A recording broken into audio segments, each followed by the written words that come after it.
Hey everybody, for this problem we're going to divide 2 and 4 tenths by 5 tenths. Now 5 tenths is really 1/2, right?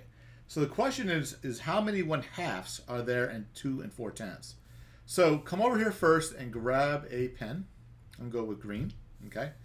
And we're going to first put the 2.4 inside the division box. And then we're going to put the 0.5 outside. Like this. All right. Now, anytime you're dividing decimals, there's a key rule. Okay, and the rule is outside the decimal box can't have any decimal points. Okay, so what we're going to do is we're going to move this decimal one spot to the right to make this number 5. Okay, and by doing that, we need to move this decimal one spot over to make this a 24.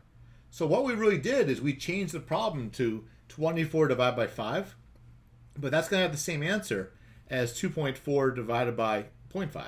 Okay, so now we have 5 going into 24. I'm going to put 24.0 here. You can always add zeros at the end. Okay, so now we're going to say, can 5 go into 2? And the answer is no. And then can 5 go into 24? And I know it goes in 4 times, right? So 4 times 5 gives us 20.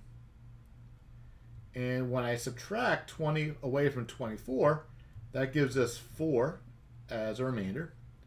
And then I'm going to bring down the 0, right? And the question is, how many times does 5 go into 40? And that's 8. 8 goes here. And then 8 times 5 gives us 40. And notice when I subtract 40 from 40, oops, I get 0 as a remainder. That means we're done.